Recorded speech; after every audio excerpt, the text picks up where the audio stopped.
Noniin, nyt ollaan täällä Istanbulin lentokentällä.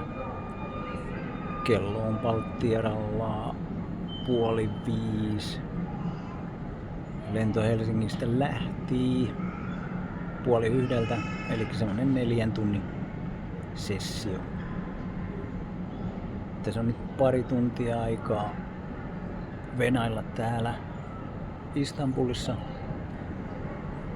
Ei mikään paha. Kuitenkin lentojen hinta oli 595, eli alle 600 pääsee täältä Istanbulin kautta. Ihan varten otettava vaihtoehto, jos ei satu Finnairilla ole mitään hyviä tarjouksia.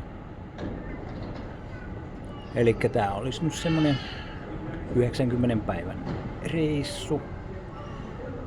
Elikkä just se maksimiaika, minkä saa olla ilman viisumia. Kun tulee Thaimaahan, saa 60 päivää maassaoloaikaa. Ja sitten voi hakea Immigration Officesta 30 päivää lisää. Se maksaa sen 1900 patia. Sitten se lisäajan haku.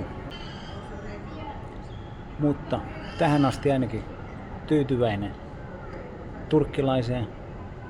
Hyvät ruuat. Vähän oli pomppusta laskeutumista, mutta vähän siinä kädet hikoili, mutta ehjänä ollaan perillä.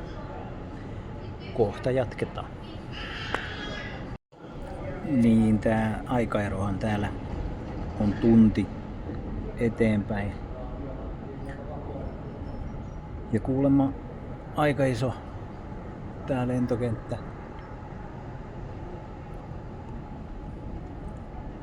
Että jos sattuu olemaan se lähtöportti tuolla ihan toisella puolella kenttää, niin siinä voi vähän aikaa mennä, että sinne itsensä löytää. No, tässä on vielä ihan hyvin aikaa. Vielä ei oltu ilmoitettu, että miltä portilta lähtee, mutta odotellaan. Välipalaksi vähän banaania. En ole ikinä Turkissa käynyt, mutta vois käydä täällä vaikka Passatilla. Katsoa missä on vessa.